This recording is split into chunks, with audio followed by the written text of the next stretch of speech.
This is not a drill. I repeat, this is not a drill. Do not be afraid. We are now in control of what you hear. 1, 2, 3, testing. A journey to the far reaches of knowledge and the unknown. I can't believe I just saw that. From aliens to angels, conspiracies to cover-ups. One soul and Preeminent power. From extraterrestrials to exposing the truth. I'll try and explain as much as I can. You're listening to Planet X. You're listening to Planet X. Planet X. Hi, I'm Neil Atkinson, and welcome to our weekly walk on the weird side. Welcome to this week's edition of Planet X on our YouTube channel, live, unleashed, and commercial-free. This is the show where we cover everything from conspiracies to cover-ups, extraterrestrials to interdimensionals, the supernatural to the strange, and the suppressed news to the alternative views. And as always, to help me out, we have our excellent team of Planet experts. Tonight on the show, we're lucky to be joined by John O'Brien, and new member of the crew, Emlyn Jones, is going to be on the phone as well.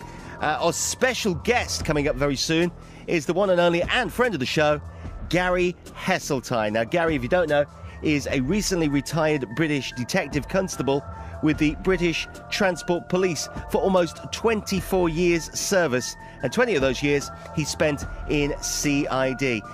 Gary is also now the founder and editor of UFO Truth Magazine.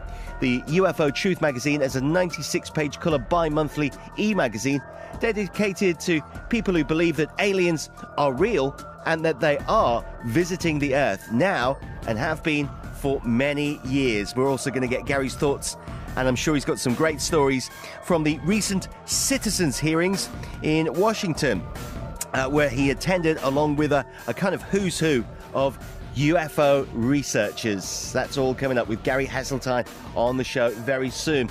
Before we get to our guests, let's just give you a reminder of our competition. It's a chance to win the DVD box sets for the 2nd, 3rd and 4th British Exopolitics Expo, plus 2 tickets to this year's Expo. If you'd like to know more and a chance to win, just go to the website planetxlive.co.uk. X marks the spot. This is Planet X. Right, before we speak to Ben on the phone, let me say a warm welcome back to Planet X, Mr. John O'Brien. Hello, thank you for having me back. What's your other my title? Alternative title? My title is the Overlord of Doom. That's it, I love that. The Overlord of Doom. Yeah, you Google that, you get me. What I do is I'm an artist and I'm an actor, but I also love the horror industry, so I do a lot of work with that as well. So what was the picture I saw the other day of you with a blue face? Like a scary Smurf. I was Doc Manhattan. If anyone's seen the Watchmen films, Doc Manhattan's a character who begins life as a scientist. Well, he doesn't begin life as a scientist, he works as a scientist, and he gets stuck in a chamber while this experiment goes off, and he's locked in with it. And it's like a particle destructor, reconstructing machine. And all the atoms in his body fly apart and everyone thinks he's dead. But throughout the weeks later, he restructures himself and he's like a Superman, a god.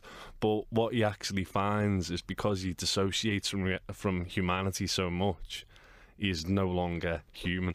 And I think it was either Tuesday or Wednesday, wasn't it? And being the summer holidays, and I'm sat with the kids running around, screaming and wanting feeding and fighting and everything else that kids do.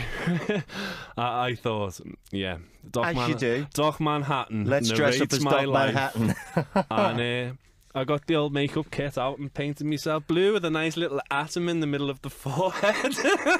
I think the pictures are still on Facebook. We'll have to see if we can get one on the Planet X Facebook group. I'll put one up. Yeah, stick one on so you can see. Everyone seems to enjoy it. I mean, I get asked why are you focusing on horror and that when you should be in, like, you're in the truth movement. Love and light. But you focus on horror. And I always say the light will scar and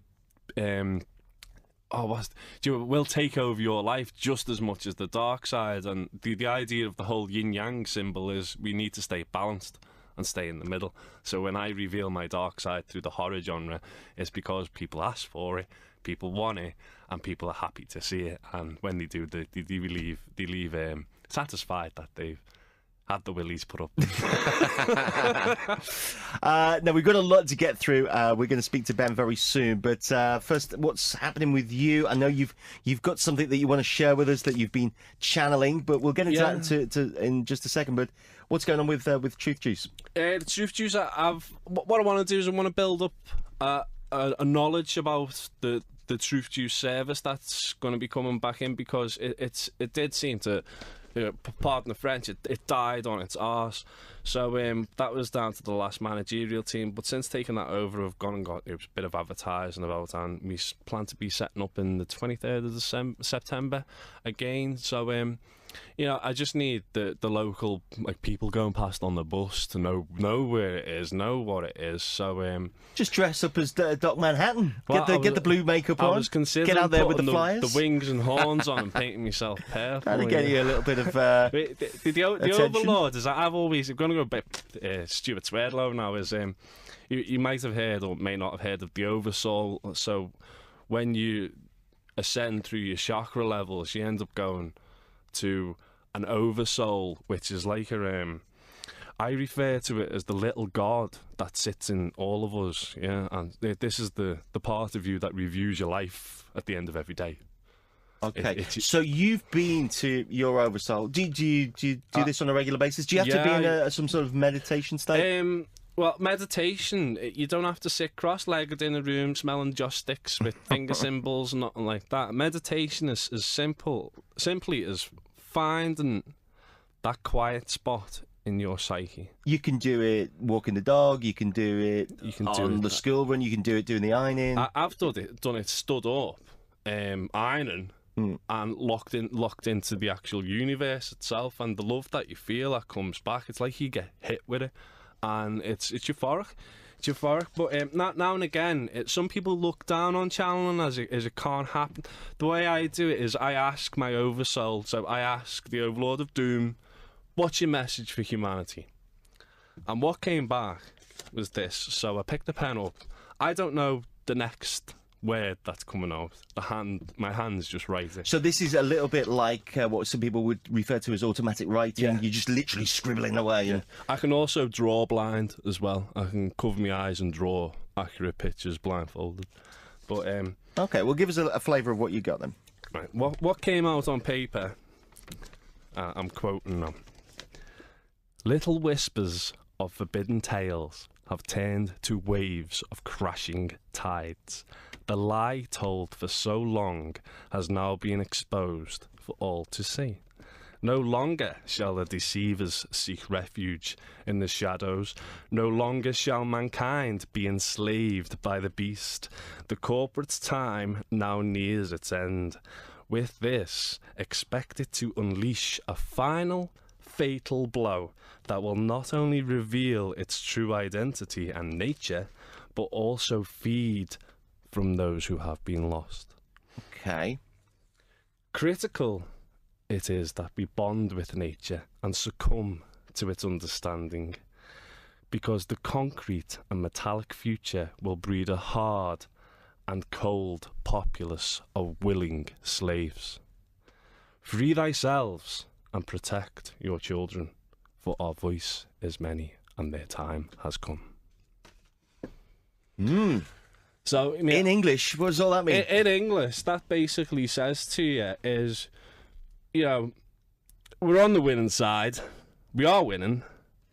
They're backed into the corner, and all we have to do now is step up and deliver that fatal blow, and we can kick their ass out of this reality and get on with achieving our dreams, ambitions, and living the lives we want to live in peace and harmony without this horrible, parasitic, family inbreed line, which we will get into. I could go on. We will get into that a little bit more with Ben, who is waiting on the phone. You are listening to Planet X for a Sunday night, and myself, Neil Atkinson, and John O'Brien in the studio. And let's get our first guest on the phone right now. It's Ben, Emlyn Jones. The radio show that officially does not exist. This is Planet X. Planet X. Hey, let's talk to a new member of the crew for Planet X. We've got on the line Ben Emlyn Jones. Ben, welcome to Planet X. Oh, hello, Neil. Thank you. We've been following your stuff for a little while on Facebook, and you've been getting involved with some of our blogs. You've been involved in truth movements and various organisations for quite a while now. Tell our listeners a bit about you. Well, basically, I am a person who has lived a pretty ordinary life, but then at some point, it was sort of built up over the years, I began to realise that things were not as I thought they were in various different ways. And several experiences and sort of things happened in the world to make me think this way. I mean, of course, there was 9/11. That was... it was a moment, I think, which I think for many people made us sit up and look at the world differently. Also, the death of Princess Diana and the fact that I was in the hospital on duty at the time when it happened, because I was a hospital porter for many, many years. And the doctors were saying, why don't they get around the tunnel? Why don't they move around the tunnel? And also in 2005, my daughter, who was 12 years old at the time, the school tried to take her fingerprints, and they tried to do it without telling me. And that was, again, a major, major step in me thinking that the world is not what it first appears to be, that there is something going on behind the scenes, something mysterious, something malevolent. And then that's when I decided to set up my website, HAPANMO, Hospital Porters Against the New World Order. I love that. What a great title that is. It's a great stance. I just have to applaud that. Because you've obviously got together with a group of yous and you've said this is not enough, and you've put that flag in the ground and took a stand. I applaud your efforts there. Thanks. Yeah, we've got to do something to resist it, and I do whenever I can. We've got lots to talk about in only a short amount of time, so let's get straight into it. We've got to, of course, mention the big event of this week, which was the royal baby. I think you would have to literally be on another planet or in another dimension not to know, because the papers just went crazy. I mean, did anybody see Kay Burley on Sky News? She was oh my goodness, she was... So I don't watch telly anymore at all. You're not missing much. No, you're not. No, you're not. no. She just went crazy. But all the news networks and all the tabloids have just gone royal baby crazy over the last week. Yeah. I mean, in Australia, they were having, like, champagne, and in America, the newsreader was crying, and...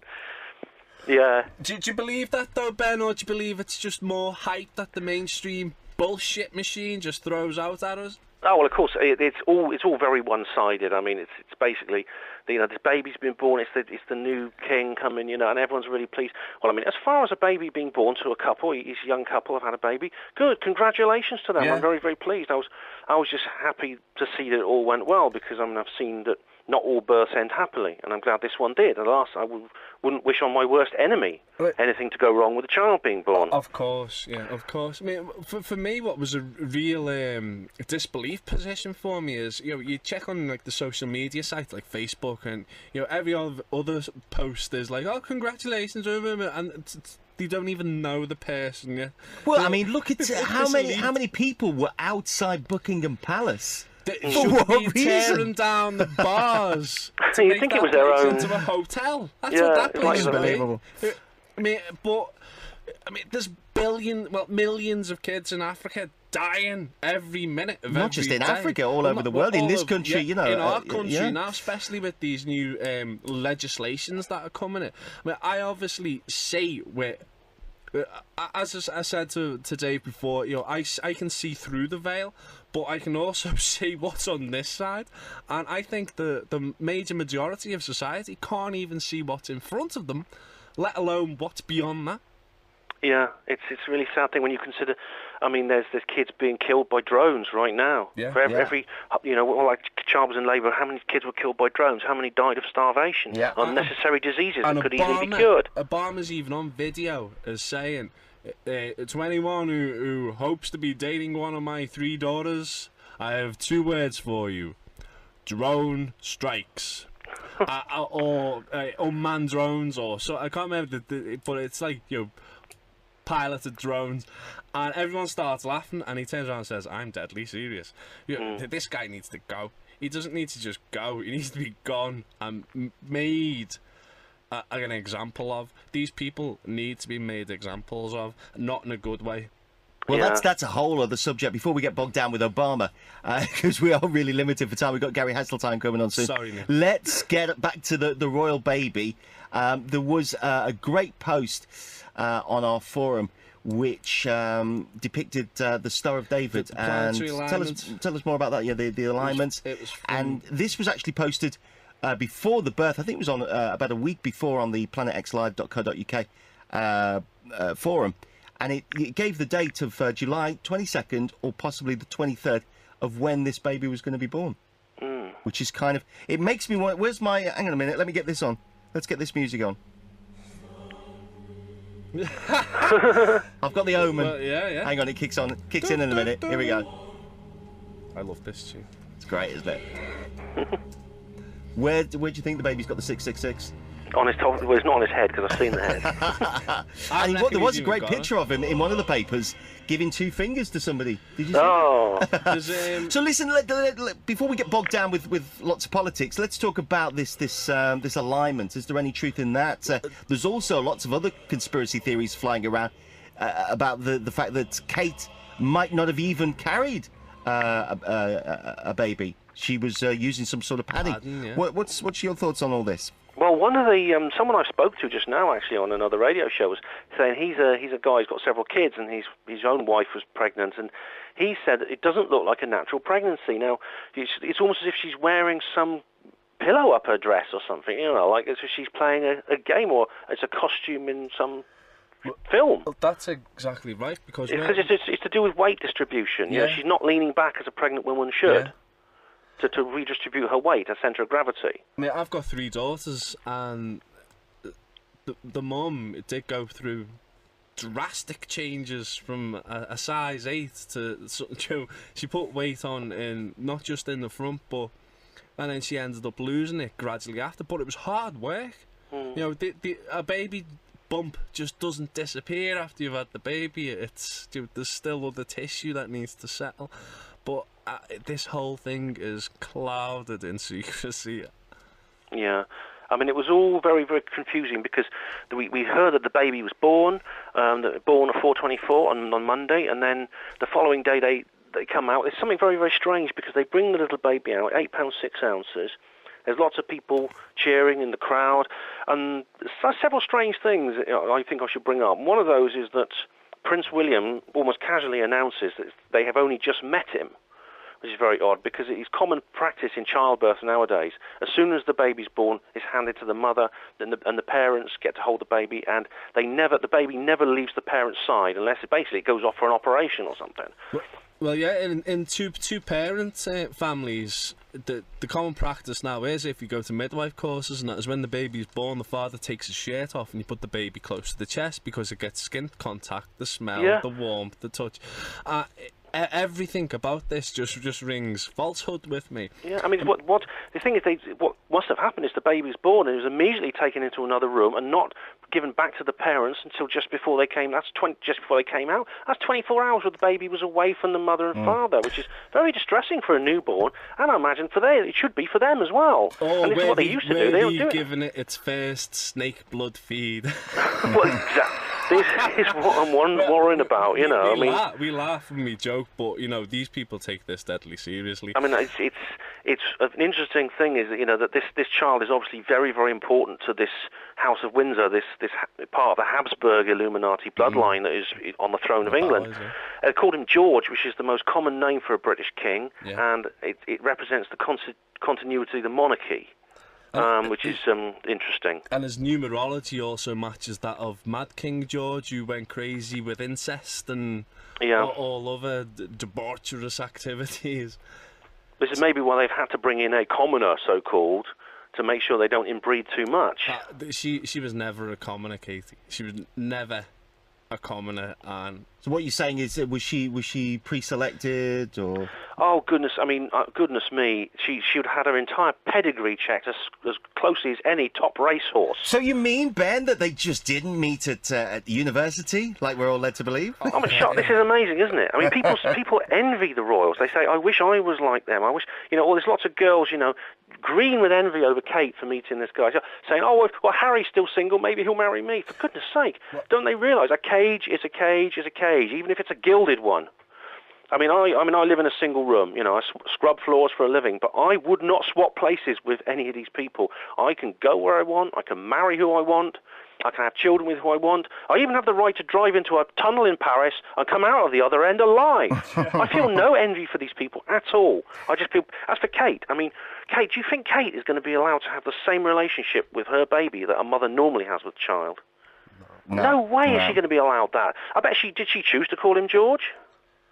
I doubt it. I reckon she's not choosing to do anything. She's not going to be allowed to choose to do anything. That baby is the property of the Habsburg bloodline, and they do not share their possessions, even with someone who has the audacity to suggest they might be the child's mother. And Diana said this. The grandfather of that little baby said this. The grandmother of this little baby said as much when she was interviewed on Panorama. She says, "I was the Windsor broodmare. I wanted to see my children. They were trying to cut me out of those children's lives. I'd served my purpose, and they wanted to get rid of me." A lot of people might not actually know that William, the dad of the new baby, was actually induced so that he was born on the summer solstice. Charles gave the excuse that he had a very important polo match to play, and that's the reason why. Of course, we don't believe him for a second. What's the significance of William being born on the solstice? Well, I mean, if a lot of people said, that was bad. If that was true, it was bad enough. It's what Charles did. But the truth is even worse.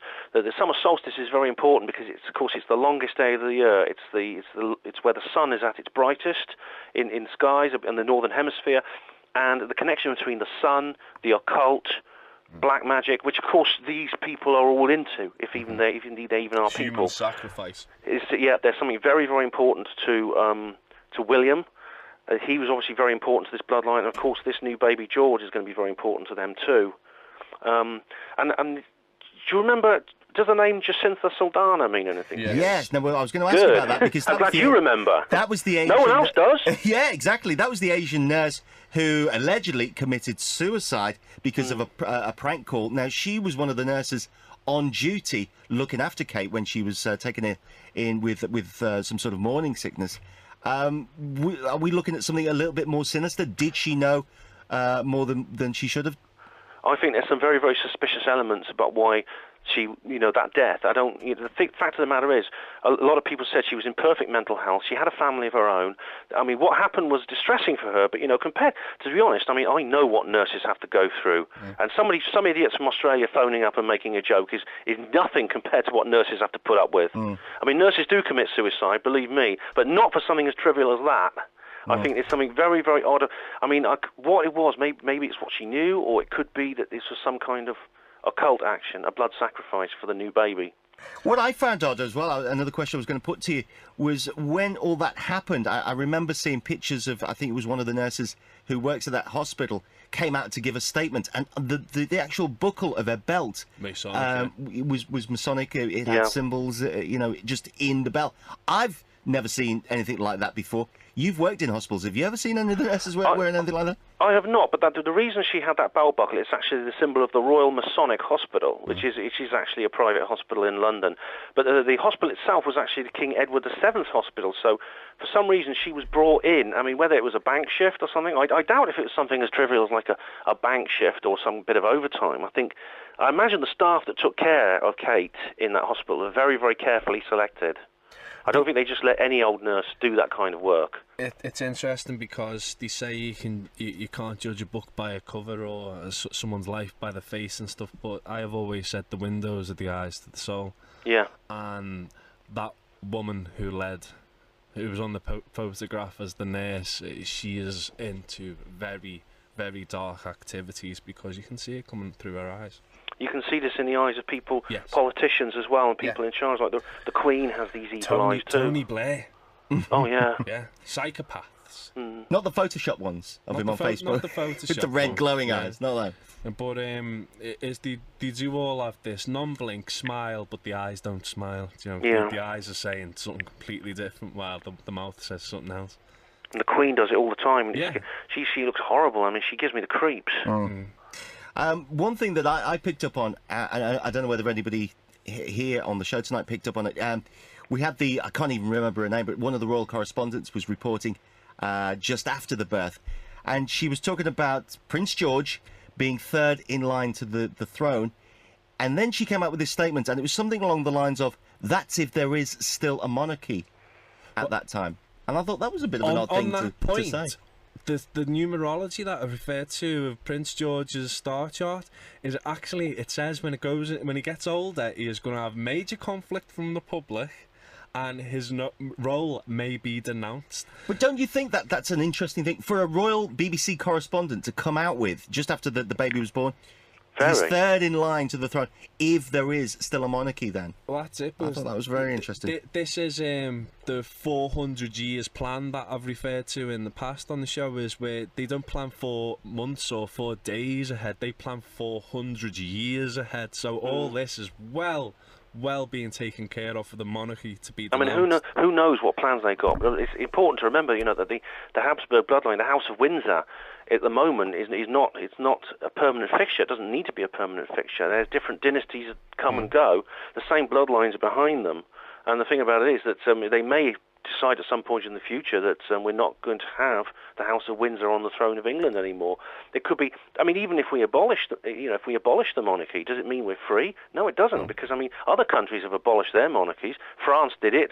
United States did it, but they still have bloodline agents in charge of their government. Yeah. So, I mean, this could be, who knows what they got planned. I mean, the thing that gets for me is that they have the role through divine right of blood. Being divine is a completely different action than what they actually do. Because with the amount of money that the royals apparently make in tourism, that, you know, if them figures are right, that could feed and clothe the entire third world for the rest of their lives. But then it comes back when you hear other things about the Queen's asking for like several million tax breaks and to warm and heat a palace, and then this is going down through our government. We have let criminals rule us for too long. It's absolutely sickening that, you know, there's people like this lady, somebody or other, who's saying that, you know, old age pensioners might have a duty to die because they're a drain on the state. Yet the most expensive by a factor of millions more than any other old age pensioner in the country is Queen Elizabeth II. Yeah, I mean, what she costs. I mean, the woman is by far the most richest and powerful individual in the world, or at least on public display. I mean, well, now if you go into and do the research, she actually owns most of the planet. She officially owns all not only Britain but all the Commonwealth countries. Yeah. But I mean, she's secretly head of state of countries, you know, like India and Ireland and the USA. These countries are supposedly independent, yet her agents are still there. And what's more, she's even a landowner of things like the land which Denver Airport is built on. She bought that up under a false name, and Alex Christopher, this American researcher, discovered that. Yeah. What's she doing buying up airports? I mean, and not even. Why can't she use her real name if she's going to do it? Denver Airport. Denver, yeah, which is a very strange thing. That has a statue of Anubis, the Egyptian god of death, right outside it. And on the motorway coming in, it's got a giant blue zombie horse with glowing bright red eyes. That actually, a part of it fell off and killed its sculpture before it was even finished. Killed the guy who made it. So it already killed before it was even born, in that sense. And this war of horse of death stands on the freeway up until Denver Airport, and then we have all the other Masonic stuff about there being there's plinths and murals in there that depict future events of the gas mask soldier with the scimitar being killed and swiping down 2 towers and the dove. You see little kids in coffins and things. Yes. I mean, that really, they actually did obliterate a couple of those murals because they get painted over. Passengers were so disturbed by them. But I was told that they get painted over when the prophecy happens. Right, so I wonder which ones are still there. I believe the ones that are still there involve a dragon shape, a red dragon, and a massive tidal wave. Oh my goodness. It's scary, isn't it? You're listening to Planet X for a Sunday night, and we're talking to our new member of the crew, Ben Emlyn Jones.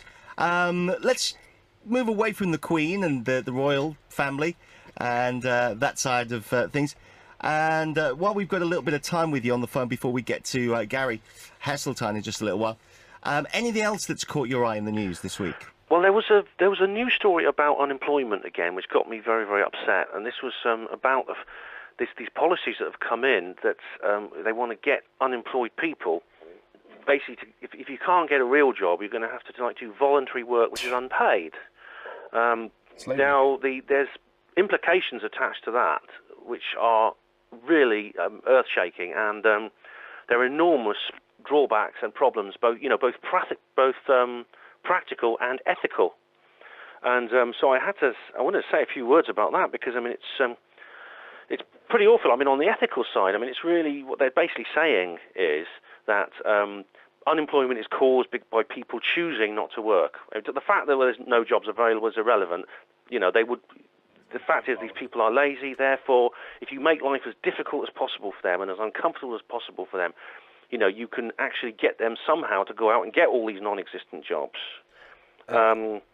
It's really upsetting, especially because they've also been putting a cap on benefits. And there's a thing called the work capability assessment, which is actually meaning that a lot of disabled people are actually being made to go out and find jobs that they may actually not be fit to carry out. Yeah, in Liverpool, they call the local ATOS department, I think it's called Martin's House, but the actual local name they've given to it is Lourdes, because all you have to do is walk in through the front door and you are cured. That's a good piece of Scouse wit there, brilliant. Because Atos Healthcare is this contractor that has been brought in, which is basically taking over the whole thing, and they're supposedly bring in doctors and medical experts to take a look at you and see if you're up to doing these jobs. But I mean, there's people. No, they don't bring any professional in there. No. It's a woman who sits at a desk all day, and the name Atos is great because they do not give Atos. Exactly, yeah. They do not. No, seriously, I've heard blind people being told they can work. For people dying of cancer being told they can work. Yeah, it's ridiculous. It's actually for an unemployed person, it's actually an insult. Well, yeah.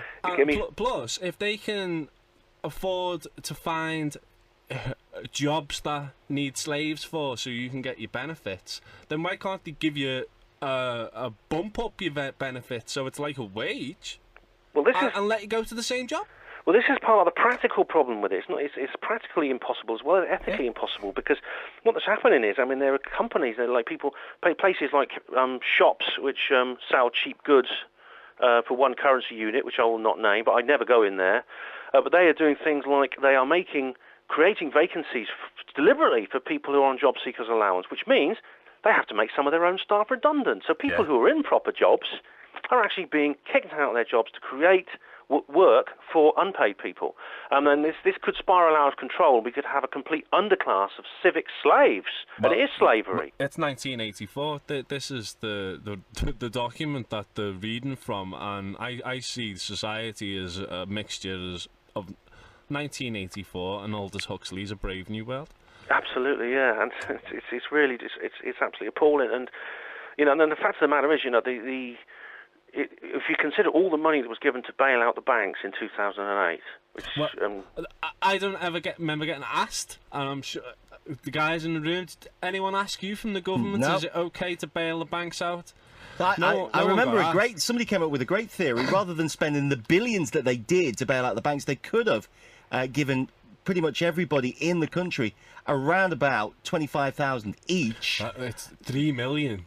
Yeah, 3 million. Really? I had 25,000, but you reckon 3 million? You're talking billions. No, I know we're talking billions. A million times, is a billion. Times 62 million people in the country, but you got to remember, thereabouts. People who are at eligible age to receive it, you're talking about, and of British origin. Okay, but my point being is that rather than give all that money to the banks, they could have spread that wealth throughout, every man, woman and child in the country, and we probably wouldn't need a bank. You wouldn't need a mortgage. you wouldn't, But have bills to pay. What Iceland done is when this happened, and it originated in Iceland, the Icelandics launched a massive investigation into it and found the bankers guilty of fraud, theft, and every other nefarious label that you want to attach to them, and they sent them to jail. Well, Good. Yeah. We've been talking about this for years on the show. Even since when we first started. Our first guest, Enar Crane, was talking about this, and it's out there, but unfortunately, just doesn't get reported in the mainstream media. I think that it is more dumbing down than what is just going on via chemtrails and fluoride in the water, because it seems to have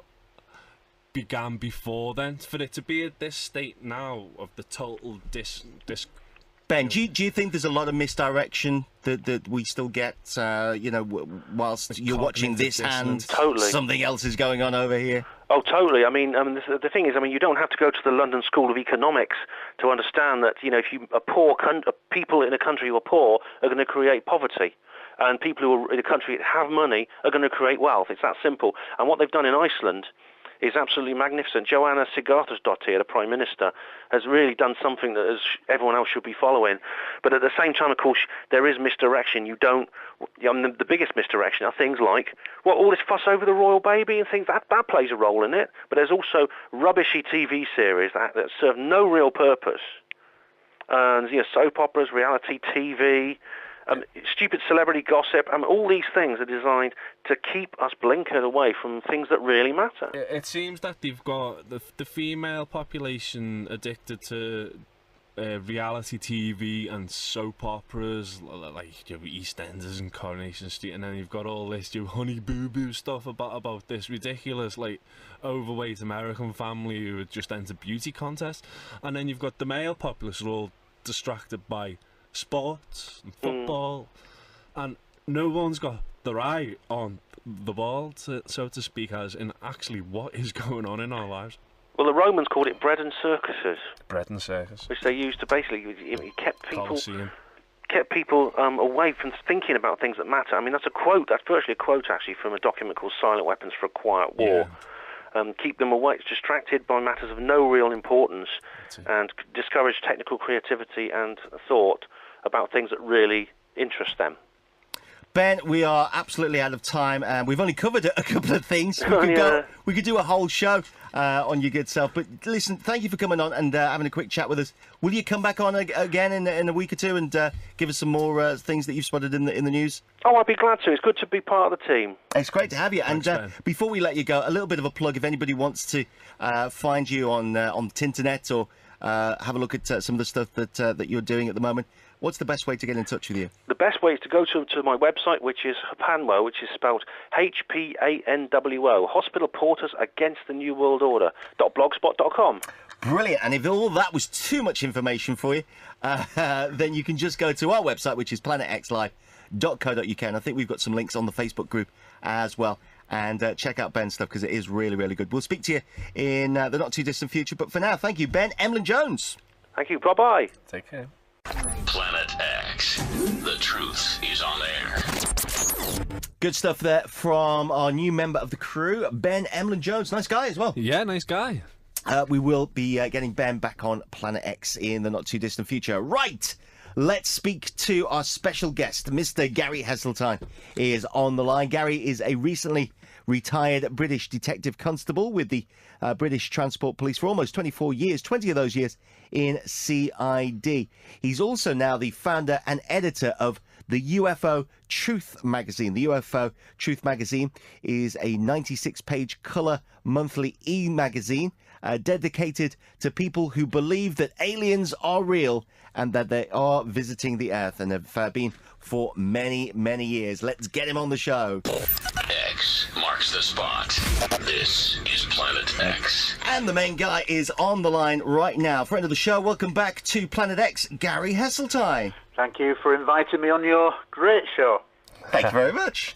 Good to have you back on. Now, loads to talk about. The last time we spoke, you were still serving in the police force, but now, of course, you're now retired. Tell us about that. I retired on the 31st of March this year because I wanted to launch the magazine, and effectively within about 16 days of retiring, the website domain was registered and started getting the ball rolling. And obviously, a lot of work went into the first issue. It was keen to make I was keen to make a good impression. And the first issue went live on the 25th of June. And so far, all the feedback from readers and the researchers has been uniformly excellent. So we seem to be on the right track. And this is, of course, UFO Truth Magazine, which is is it monthly yet, or no? It's bi-monthly. Bi-monthly, the e-magazine. And where are we up to now with editions? How many have you put out so far? The second one is due to go out at the end of August, so that's good news.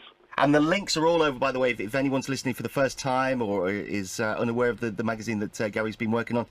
Very hard, I've got to say, for the last few months. All the links are on our website, which is planetxlive.co.uk. There are also, I think, Stretchy's put links on Facebook as well. And we've put your banners on there, so you can easily find it. Give us a breakdown of what you've already looked at and who you've had working with you on the magazine, what articles you've had, and what's in store for the latest edition in August.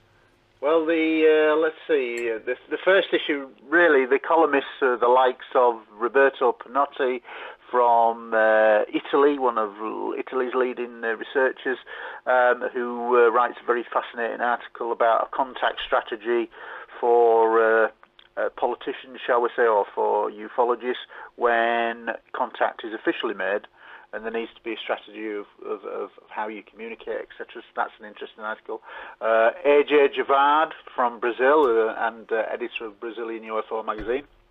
He writes an excellent piece about his recent meeting with the Brazilian Air Force and Defense Ministry about trying to get to the very heart of Brazil's files. There have been an ongoing release over I think now about 6 or 7 years, but there are still some files that are still held back that are top secret, and they're basically sitting down to work towards a common strategy to get even the top secret files released into the public domain. Now, people not to get confused with what's happening in Britain or has just recently ended in Britain with the release of files, batches, etc. All the stuff that's been released by the UK government are just low-level, mainly correspondence. Yes, there are some sightings, but it's basically all low-level stuff. The Brazilians are actually releasing stuff that is excellent, and the attitude of the Brazilian government is totally opposite to the British government. They want to release, and they are stating publicly to these ufologists that yes, we do think all the material, absolutely everything, should be released, and it's just a question of a timeline and a breakdown and protocols, etc. So a completely different South American perspective, and that is vitally important because that may well lead to certain breakthroughs, I think. And I think if we end up talking about citizens' hearings, I think we'll talk about South America, perhaps, that will come from there. Yeah, because you were involved in the recent citizens' hearings in Washington with a kind of who's who of ufology and researchers. Everybody was down there. Before we get to that, though, John's in the studio, one of our Planet experts, John O'Brien. We've got lots of questions that have come through on the forum, so we'll try and get through as many of those as we can. But John, you've got a quick question, haven't you, for Gary? Yeah, hi Gary. How are you doing? I'd just like to congratulate you and applaud your efforts on all the work that you've been doing all these years. And I'd just like to take this opportunity to ask, in regards to the perspective from the governments across the world, do you think that this referendum that has been issued to our politicians is going to be another dumbed down, tell them what we want them to hear, non-disclosure, disclosure? Yeah, I think so. I certainly don't think that the British government want to talk about UFOs full stop. I think that the release of the MOD files was part of the MOD's plan to wash their hands of the subject because they were getting bogged down in freedom of information requests, and I think that was actually admitted at one point that the guy, there was only one person working on it, so you can hardly call that a department, and he was getting bogged down in FOI requests. I think what you've got to look at the British government's attitude is very similar to the way that the US Air Force in '68 decided to get rid of the problem by getting the Condon Committee, Edward Condon, to do a report that was always going to be negative, and then they could say, oh, we're closing Project Blue Book and we can wash our hands, there's nothing to it. It's really just a smokescreen, and I think the best way forward, again, touching on the citizens' hearings, is that no matter what people think about the citizens' hearings, I, for one, who was there and right next to things as they were happening, it was the best event I've ever been involved in. It was a mock congressional hearing, and it was a courtroom in all but name. Having been in many magistrates' courts and crown courts in England, it was very close to the real thing, and you were swearing in, taking an oath to tell the truth before a panel of 6 politicians or former politicians, 1 former senator and 5 former congressmen and women, 80 years collective political service between them. And it was done very solemnly and seriously. And I think the thing that really came out from that is that they accepted very quickly that the evidence that had been shown to them demonstrated that there should be 1, open congressional hearings, full proper ones, and 2, that we should petition the United Nations to get a full kind of best evidence hearing there, very similar to the citizens' hearings, but at the UN. But what needs to be done to trigger that is a country has to nominate it to resurrect a mandate that's already on there from 1979. I think it was the Grenada Prime Minister Geary at the time. He had a debate, and that's the last debate there's been in the United Nations. He's kind of been resting on the files, as it were, and basically it would take a country to say, look, we want to resurrect this and have another debate. And this is where I'm talking about South America's influence is absolutely massive, because I think if a country or a series of countries are going to do that and try to get to the UN, it will probably be from South America, I think, and possibly Brazil, Peru, Uruguay, Argentina, those kind of countries. Interesting. Let's stick with the citizens' hearings. As I mentioned before, there was just so many people involved with that. The likes, you've never seen before. You've never got so many infamous, if you like, ufology researchers all in one room together, giving their advice and their knowledge on the subject. Who for you stood out? I mean, you were there for all of it. Who stood out for you, and who were some of your favourite speakers who were there? My absolute, I think, favourite piece, because of the effect that you could demonstrably see on the politicians' panel, was the piece by the Peruvian pilot Colonel Oscar Santa Maria. And cutting a long story short, what he basically said, he was in broad daylight when he's flying his jet, and he's vectored towards a stationary, what he thought was a balloon, and he's told to fire his machine guns at the balloon to destroy it, because it's in the airspace. And basically he lets go of about 64 rounds at the balloon, fully expecting it to blow up, and it doesn't blow up. It just seems to absorb them, and then suddenly the object rises vertically at high speed into the air, and off he's into a dogfight situation for about 18 minutes. And he tried several times to get close to it, couldn't get anywhere near it. And when you heard that kind of first-hand testimony from a pilot with millions of dollars spent on his flight education, thousands of flying hours, and obviously a high rank, Colonel Oscar Santa Maria, then you could see some of the politicians with their jaws on the floor, in particular one who was the former Congressman Merrill Cook. He could not believe, and his jaw literally was open mouth, hanging down, this testimony. So that was a great moment. You also had the former Minister of Defence of Canada there as well. He was...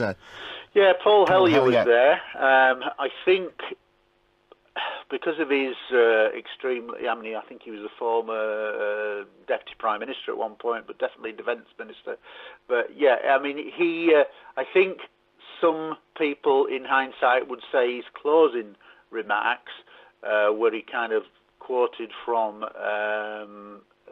perhaps some people would say a dubious contactee, was not the right platform to do that. But somebody of his political experience is an important figure to be there. So I'm very pleased to have met him, and that he goes public and says that ET is real. So that can only be applauded. John, I think you got another question. Hello again, Gary. As a police officer, and knowing countless other police officers in the force, well, ex-police officer, sorry, what's the opinion with the disinformation and the obvious cover-up and the lies, and you know, if it stems around a subject of the paranormal like UFOs and aliens, you know, how much deeper does it progress into the nefarious? What you mean from the official attitude of the police? Is that what you're trying to say?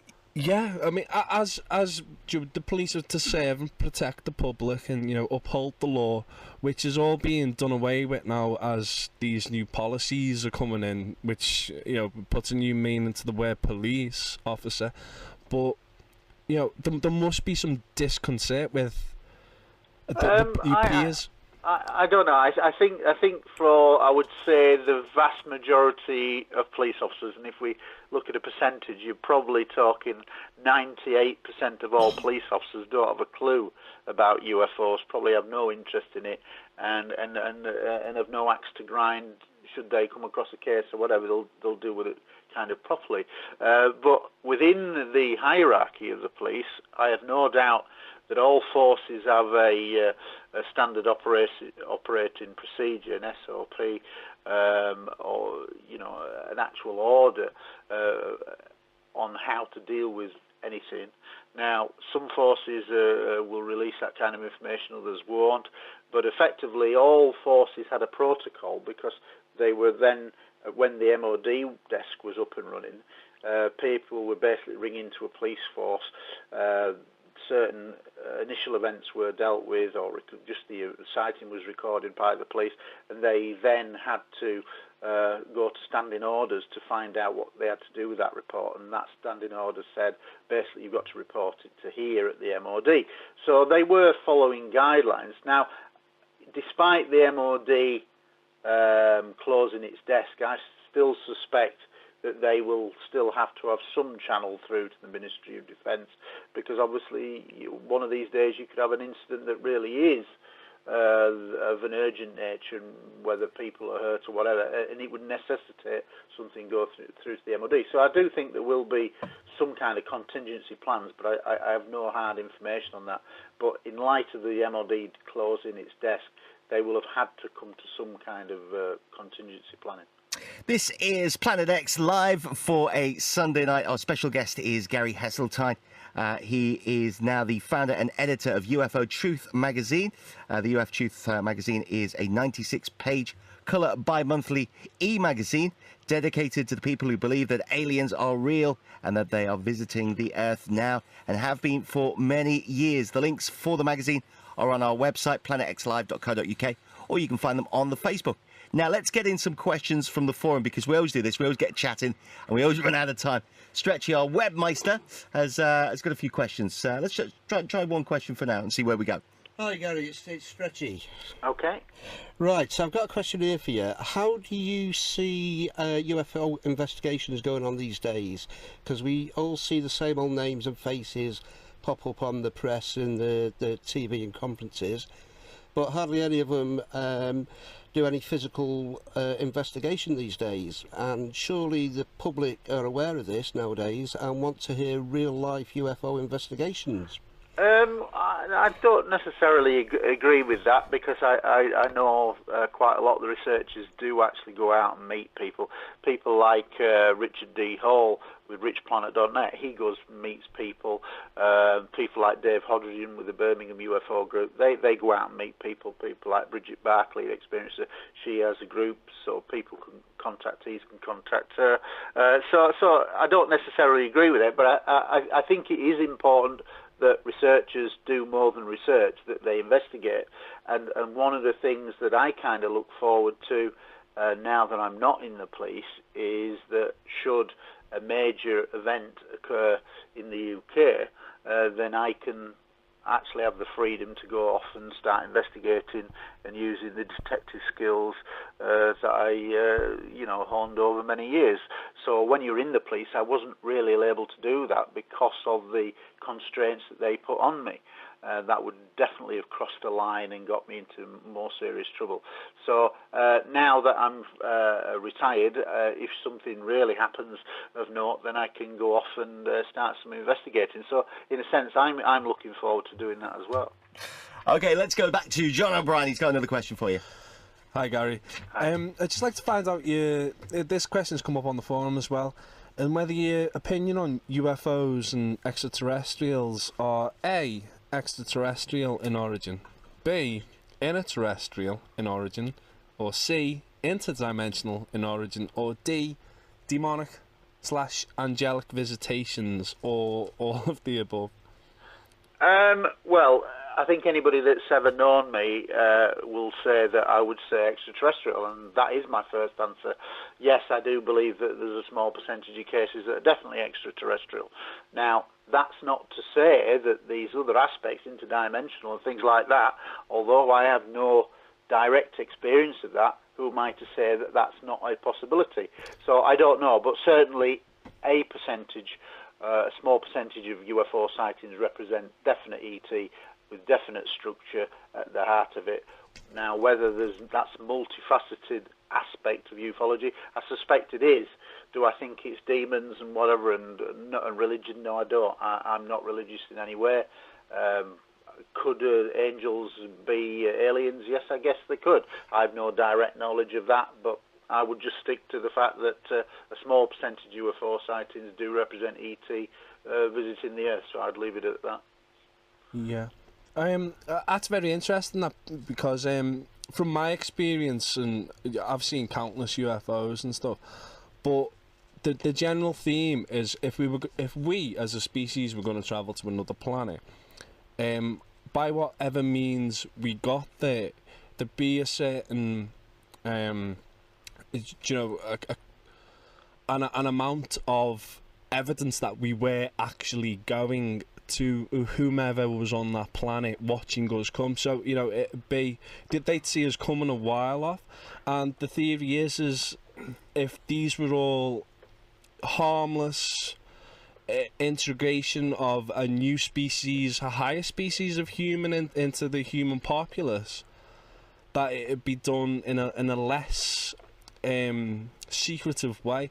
And also I draw comparisons from demonic visitations, like the incubus and succubus and stuff, where you see people have sleep paralysis and get contacted through the sleep and stuff, and there's no actual evidence, but then what happens in the life does take on a more negative aspect, as I actually believe myself that a proportion of the unexplained phenomena is jinn related, and I explained to Neil and Dave before, I see the reptilian and jinn phenomena as the easiest way to put it for me is they make the space between the spaces, so they are the nothing that separates the everything. I don't really have any experience of that. I'm aware of what you're saying, and I'm not an expert in that area to really give comment. I really don't know, but all my research over the last 30 odd years basically is about trying to say, and especially when I became a police officer, is to trying to focus on really one specific area. Is there any evidence that would stand up in a court of law that says almost this is ET, and I think the answer is yes. So that's really where I've specialised, and I still think, and I think the idea of UFO Truth Magazine is really to, you see, whilst I'm appealing to people who are interested in the subject, I'm trying to broaden its appeal to the wider aspect, the man on the street who has no knowledge. And I think that if you start talking about angels and demons and abductions and alien implants straight away, then most people will run a mile because it's off their credibility scale. Yeah. But if you start talking about police officer sightings, pilot cases, etc., military cases, you can draw people in and open their minds up to what else is involved. And that's kind of where UFO Truth Magazine comes in. It's really on the basis of, let's talk about factual stuff. When you start talking about interdimensional and light beings and other aspects like that, then these are areas that I don't have direct knowledge of. I know people who do, but it's hard to put a quantitative, evidential aspect to it because in a sense it's in the mind's eye. I tend to stick to things that, if you've got something on radar, if you've got multiple witnesses, if you've got something that's been recorded at several thousand miles an hour, you have something physical that you can produce in a court of law. So it's a different kind of facet. That's why UFO Truth Magazine will concentrate on that aspect more than any. That's not to say that those other aspects aren't real. Interdimensional light means, I've talked to people who say that they are in communication with light beings and things like that. And so I have an open mind to it. So I don't have a closed mind, I have an open mind to it. But I just don't have any direct involvement myself. Let's talk about some of the new stuff you're working on. What have you got in the pipeline? Well, I think one of the things that I'm keen to highlight is that when the MOD closed the desk in 2009, I wasn't in a position then, because I was still in the police, to do anything about setting up any kind of UFO reporting system. Obviously, as it's just transpired, the MOD released the last batch of files, I think at the end of June, and that kind of coincided with the release of UFO Truth Magazine. So it was a perfect opportunity. So on the same day that the magazine was released and went out, I also created the United Kingdom UFO Reporting Centre. So I'm keen to get that out to people, that if people are hearing on the radio and they have a UFO sighting, they can file a report online. It's all there online at the magazine, UFOTruthMagazine.com. Have a look on there. It's a quite a detailed online form, and from there that will kick off investigations if it's something current, etc., etc. So I think that's a keen area that I'm willing to explore, because I do think that we need to coordinate. And the reason why I think it's important that we do it, and hopefully, UFO Truth Magazine will become the leading UFO magazine in Britain, of whether it's printed or as an e-zine.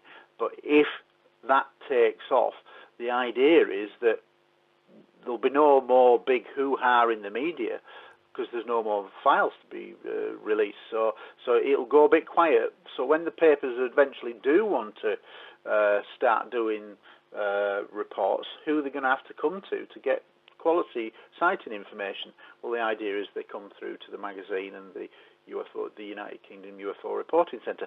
So we will be supplying the information to the press rather than the MOD giving spurious information to the press. We'll give the real answers to the press. And it will be the real answers. If there's a lot, we'll tell them a lot. If there's not, we'll tell them there's not a lot. So hopefully the idea of the reporting centre, it will, when the press do stories, they're going to have to come to ufologists, as opposed to in the past, basically just going to the MOD for a stock answer that there's nothing to it.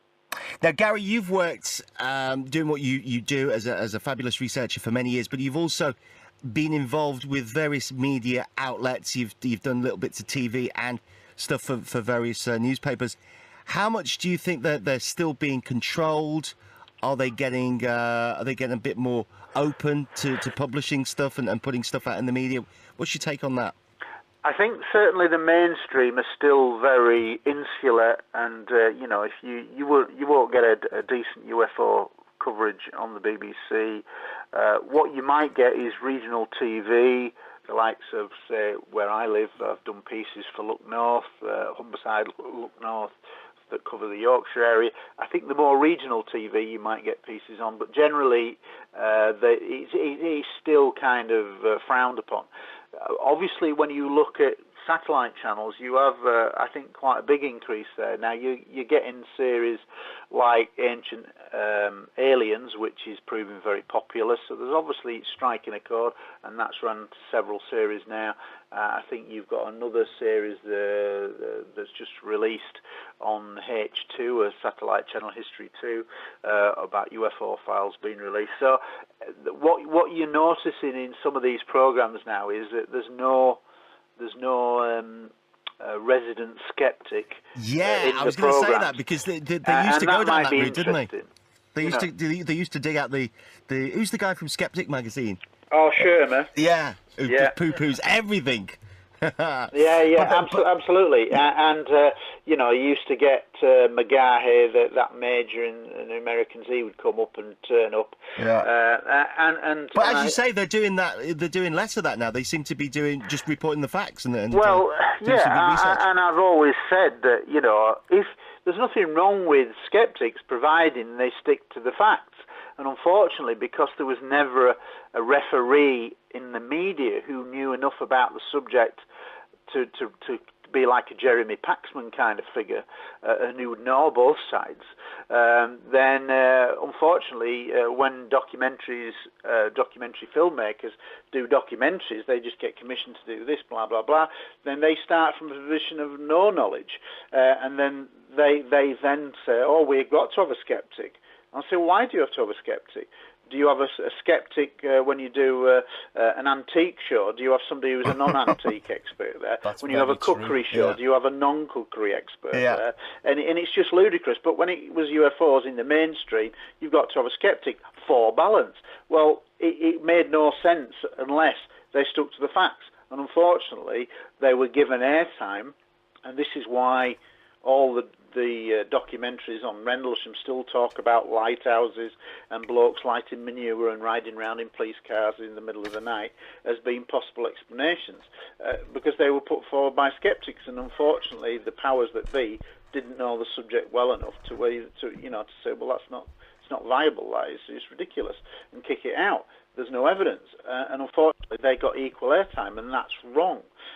So hopefully, if more adventurous National Geographic History channels, those kind of things, are commissioning series now where they say, okay, let's look at the evidence and let's just present it as it is, from serious researchers, and that can only be a good thing. But I would still say that mainstream's a long way away, but I do believe that it will all change once they admit that there's some kind of microscopic life on Mars, which I'm certain has already been found, and I think it's really only a question of the mainstream media gearing up to when that information is released. But when that information is released, then for me it's the first brick in the dam that starts letting the water through, because that's as soon as that age-old question, is there life, no matter what it is there life in the universe, once that's answered yes, no matter what it is, it will just then open up the possibility that on millions and millions and trillions of planets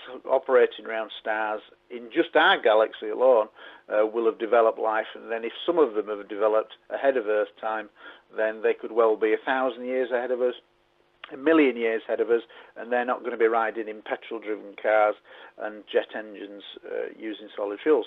So, it's a kind of a ludicrous thing, but I do think that's going to be a major thing that will come in the next 2 or 3 years. There will be some kind of major media release that says microscopic life has been found on Mars. As soon as that happens, then it means we're not alone, and then it opens up the prospects, and the dam begins to break down for me. We've had, the Vatican coming out with various statements over the last few years, haven't we? About well, I think they're gearing up for it. I think there's a clear interest in all things extraterrestrial, with the Vatican, and I think 2 or 3 years ago they had a major conference on extraterrestrial life and the implications for religion and whatever. And it is still a major question, what would happen. But I think the way they look at it is that they're open to it.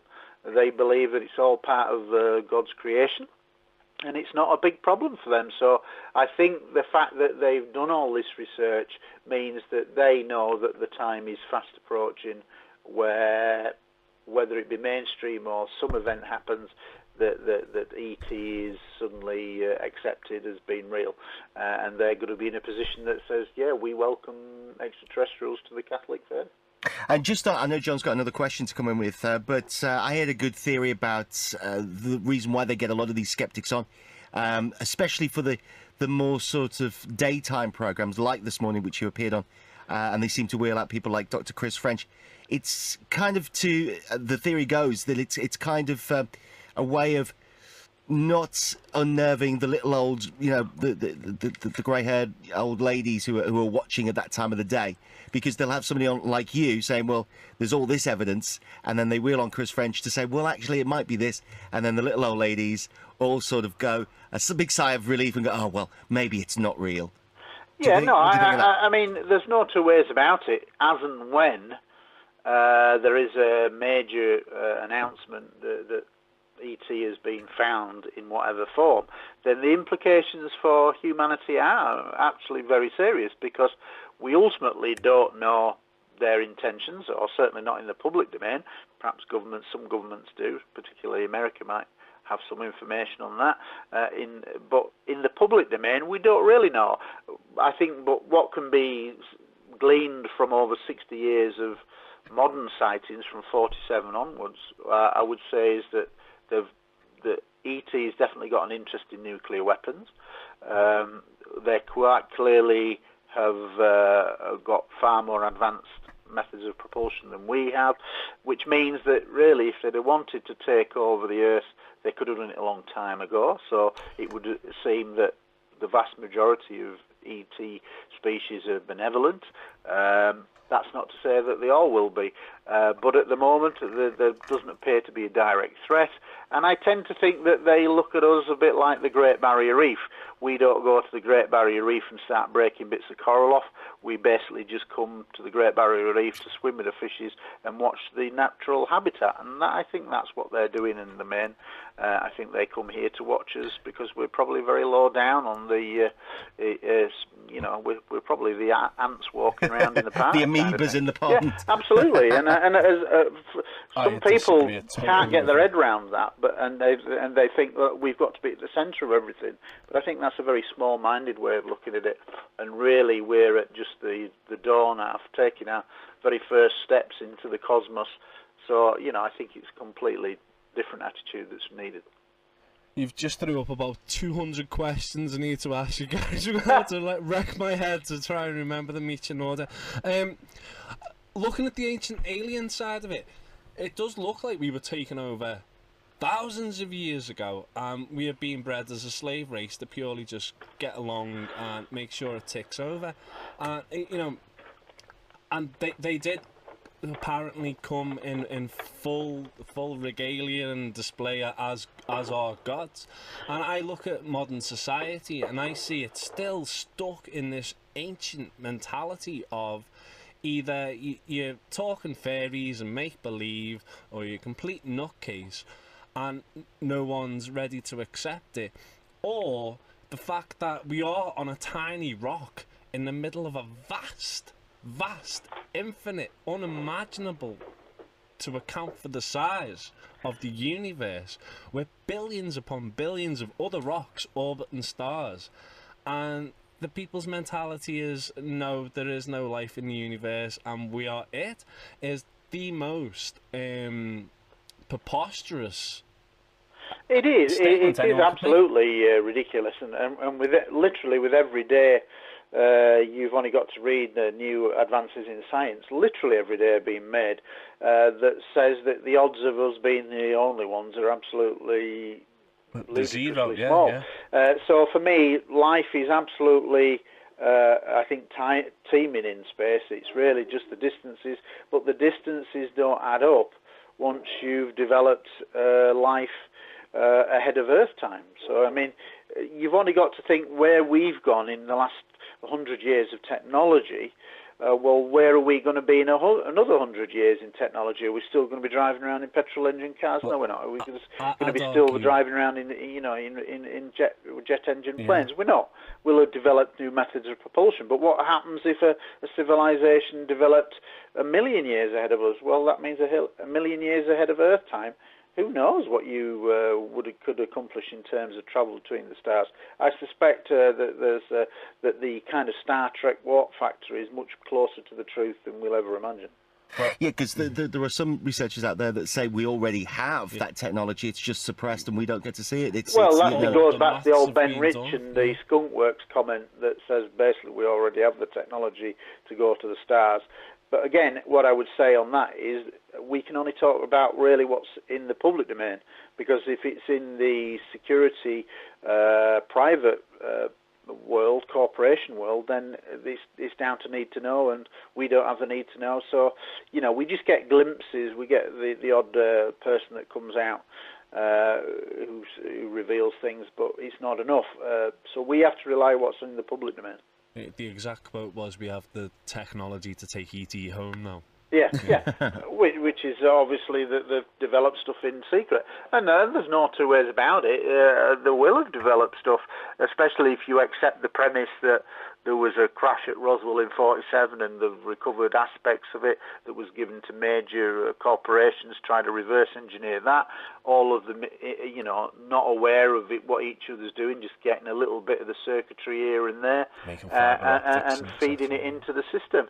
And nobody having the overall big picture, apart from a very, very few people. And I think it is very, very few people. I suspect presidents don't really know fully what's going on, because presidents come and go, but politicians don't. The civil servants don't, and the military-industrial complex just carries on. I think in the secret world, who knows what they've got and what their capabilities are. You talk about Gary McKinnon with off-world list of names for off-world pilots, obviously events. Now, who knows? Nobody said that he's lying, but I always, funnily enough, I always thought that would never go to trial, for the simple reason is that if he went to trial, he'd have all the top UFO researchers there backing him up, and there would be an open debate in a courtroom. Well, the Americans were never going to allow that, so they always had to find a way out, and the answer is we'll let him go. Yeah. What do you think of some of the stuff that Snowden's been coming out with? How credible do you think that is? Well, I think when he's talking about PRISM and things like that, and kind of like secret surveillance, I think all of that has definitely been going on, and I suspect that all the major corporations have fed into that. Whether it be, for sinister aspects, but I think they'll have no choice but to go along with it. But I think that if you look at America, they are on the guise of terrorism, which is, it conjures up whether you believe in 9/11 and things like that. But on the strength of everything that happened after 9/11, then they've introduced so many restrictions on free speech and introduced laws that can give them access to this, that, and the other. It's kind of a scary thing, and I've no doubt that what Snowden is saying is great. There's two ways of looking at the Snowden. Snowden, if he's a whistleblower, because he genuinely and thinks morally that I have to reveal these bad practices, that's good. If he does it, but he wants to sell secrets for money to, say, the Russians or something like that, then he's the age-old spy and he should go to prison. And I think there is a clear distinction of why he's doing it. But if somebody's doing it morally because he thinks that these practices are wrong and against the public aspect, then I think they should be applauded. I mean, on the subject of the presidents or prime ministers not being fully aware, I mean, we all know the story about Bill Clinton wanting to know who killed JFK and what about the aliens and that. I mean, I found from my own personal research, the person who killed JFK was sat in the car in front of him, because if you watch the video in close-up, he looks back, smiles, JFK smiles back. He looks forward, he reaches into the lapel of his jacket, pulls out a barrel, sits it on his shoulder, and takes JFK's face off, and his head flicks from the back and to the left. Exactly the way it should be. So the guy who popped JFK, it's non-argumental. Have you made a load of money off that then? Because I've never heard of that one. Not at all, because it was one of Anthony Hilda's videos that came up, and we watched it in close-up. And when you watch it in close-up, there's 6 people in that car. The guy sat in front of John F. Kennedy is the guy who killed him. Well, Also, I don't know. I've not looked at it in that depth. It's a fascinating thing, and I think lots of people do want to know. And I certainly suspect it just wasn't Oswald. Put it that way. Well, it wasn't, but they set up that many patsies Absolutely, and the grassy knoll. Which is the disinformation thing, isn't it? That's a track of Mossad, yeah. Yeah, you know, so it is all the old false flag stuff, and that was just an early example of it. So, you know, there's no doubts, I think, that many more people were involved. And about our leaders and the elite, I think they know everything that's going on, because I'm going to have to use blue language now, to shit on the public the way they do from that height, they don't care what we know, they don't care what we don't know, they don't even care if we've got money to feed ourselves. There's people cutting their own throats in job centres because of bedroom tax and stuff like that. I mean, as a police officer or ex-police officer, when you could see this obvious distaste for their own public from our elite, does that not send the notion to every single police officer that, hang on, I'm not more than a stormtrooper working for Darth Vader and the Emperor? Because from the outside looking in, that's what it looks like. I think in some ways that's too simplistic, because I think that if you are a serving police officer, you govern by your own set of procedures for your force, and I don't think that they ever realise that, in a sense, they don't really have any free speech. You don't. I would say in the modern police force, you know, if you had a genuine voice, then I don't think you'd get very far in terms of promotion, because to get promoted, from my point of view, I basically just saw a lot of people who would say yes, yes, yes to whatever the area commanders wanted, and whether it was right or wrong, because they had no choice, or felt they had no choice. Now, I couldn't have done that, and hence why I never sought promotion, because I couldn't be a yes man. But lots of people are happy to be a yes man because they get big salaries and have nice cars and go on lots of holidays. Yeah, that's not just in the police force. That happens yeah, I think that's the way of the world. Yeah, everywhere. Absolutely. You know, a lot of people are willing to compromise their own moral position just for a fast buck and promotion. So it's a difficult one, and I think the vast majority of police officers really don't have a clue about UFOs. Some may, but I would think it's very few. And I don't think many of them realise just how the world is becoming much more and more secretive with these new legislations. I'd like to back you up there, Gary, and say you were exactly right. I've got friends who are ex-police officers, and before they started speaking to me, they had no idea the corruption that they were actually taking part in. As far as like giving away your rights. I mean, it goes with things like the Hillsborough and things like that. And I think this is endemic of any major organisation, that if something goes wrong, and really the organisation is wrong or could be a part of what was wrong, then there is a natural reaction to cover it up, if they can, to damage limitation. And I think that's endemic with any, whether it be a plane crash or whatever. If you can get away with it and cover it up, then they will do that. I think that's the natural reaction that most people will have. And, you know, people go on about, you know, at Hillsborough did, you know, it's terrible that police officers changed the statements, whatever. Well, I've no doubt that police officers changed the statements, but it would be on the say-so of the bosses, who were panicking like mad that they didn't want to be held culpable. So they would make the officers on the ground change those statements, and they would have, because if they didn't, they would risk losing their job and a pension. So you put yourself in that position, then things like that happen. I have to argue, Guy, that is no excuse. We need a separate police force to investigate the actions of the police force, because the police are policing themselves, which has led to this complete. Yeah, no, I agree. It should be a totalitarianism totally transparent agency, totally aware, and I think mistakes have been made where police research, check on the police policing the police. But I'm just trying to say that if you're just an officer on the ground and something like the Hillsborough events happen, and you've got caught up in it, and somebody said, right, you've got to change your statement, the chief inspector says, we've all got to be together on this, then if you'd have said, well, no, I won't, sir, then the odds are that you'd probably be out of a job, because they'll find a way to get rid of you. And when you've got mortgages, pensions, it's the age-old question. You look after number one, and if everybody's doing it, then I'll do it. And so I've no doubt.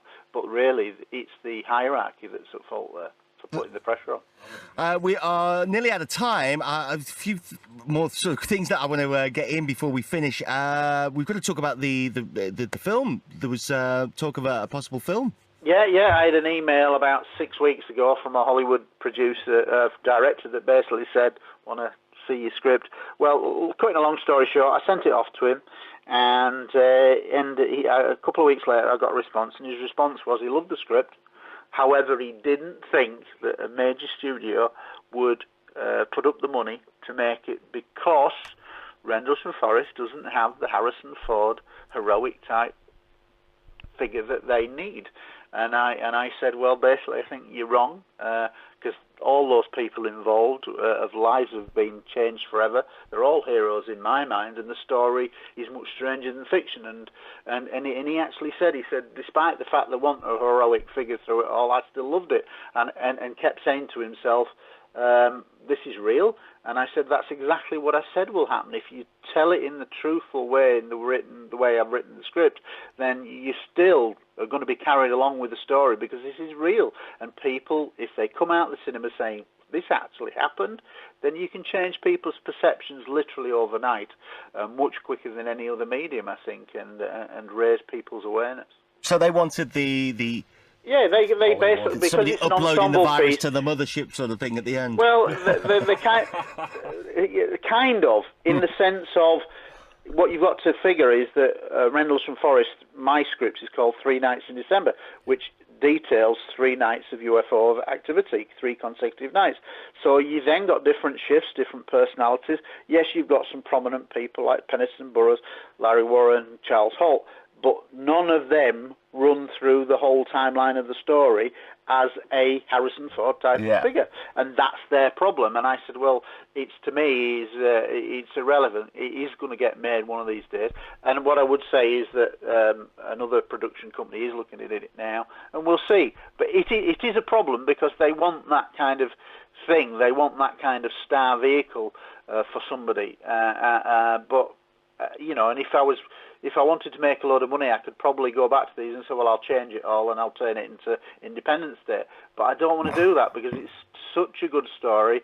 I've got to believe that somebody out there will share my vision and belief that the story will sell itself. We would hope so. It'd be a shame not to see that, even if it was one of those, just made for TV and not for so much for the big screen. That is the same director actually said that he thought that the best route might be the docudrama route, and trying to get the likes of Discovery Channel, History Channel involved, and that may well be a factor. But I still see it primarily, from my point of view, as trying to push the cinema route.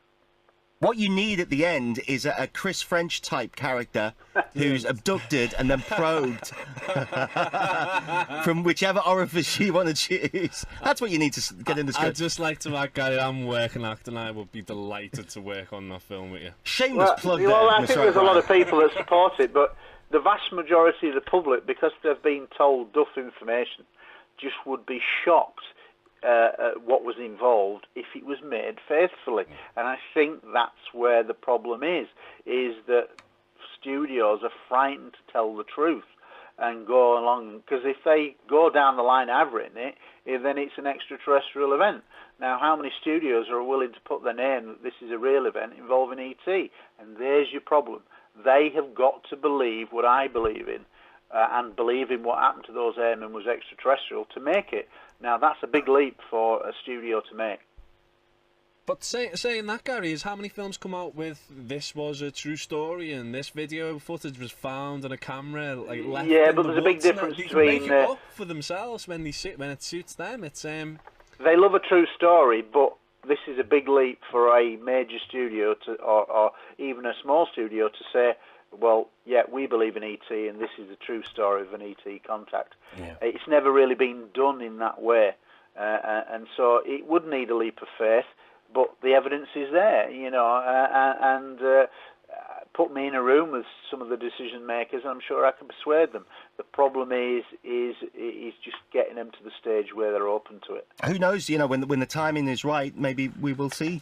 Oh no, I have no doubt that whether it be a film, which is what my preference, or a TV series, 2 to 4 part series, it will happen. It's just a question of when, and it's a question of how. If I'm involved, it will be done faithfully.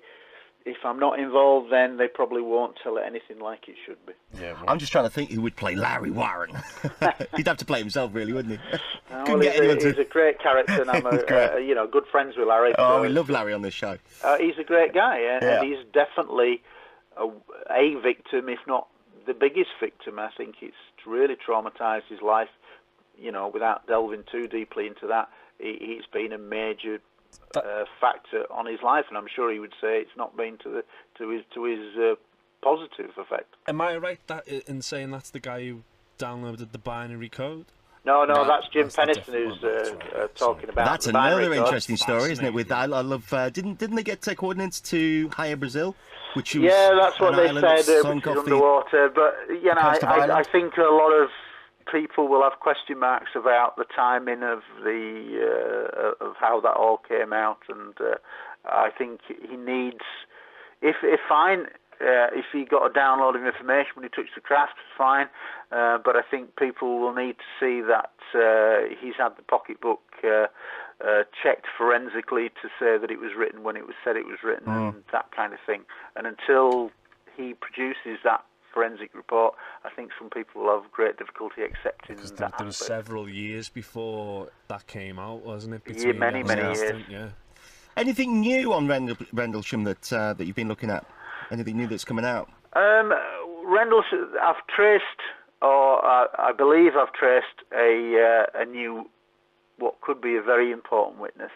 I'm not going to give her details out, but she was one of the people who has never gone public. I now have an address for her in the States, and I'm going to try a contact there. But if this person put pen to paper, as it were, in any form, it would be a major breakthrough, because she was definitely involved on the second night, so some people will be able to work it out from that.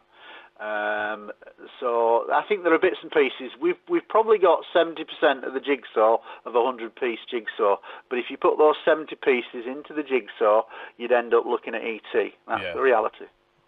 That's the picture. Yeah, well, we wish you luck with all of your work, especially the UFO Truth Magazine. Quick, one more plug, and what else have we got in store for the August edition? Well, I tell you what, let's just run through some of the people that's involved in the magazine. You're looking at Grant Cameron, A.J. Javard, Alan Foster, Andrew Johnson, Anthony Beckett, Bernard Thruanell, Bill Chalker, Bridget Bartlett, Carl and Dermot, Carl Nally and Dermot Butler, Dave Hodry and Dave Taylor, Julio Chamorro, Mary Rodwell. You're going to be looking at Stanton Friedman, Robert Salas. All these people are either going to be guest columnists or regular contributors. Now that's pretty much the top people in the world. That's pretty good going. Yeah. So if so I would say people have a look at the first magazine. It's free. Go have a look at it, and if you like it, then subscribe. We've got all the links on our website and on the Facebook page as well. Gary, as always, a pleasure speaking to you. Good luck with all your work and everything you're working on at the moment. It's an absolute pleasure, and you invite me back anytime. I love coming on, and thanks very much for the support.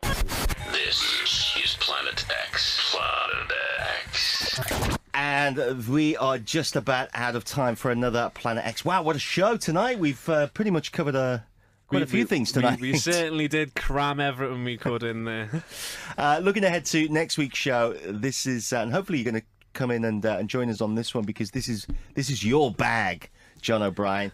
This is what you really love, the whole interdimensional thing. Yeah, being the overlord of doom, I have to cater to the dark side slightly, you know, just to know what I'm dealing with. Well, our special guest next week is the excellent Rosemary Guiley, who is a bit of an expert on something called the Jinn.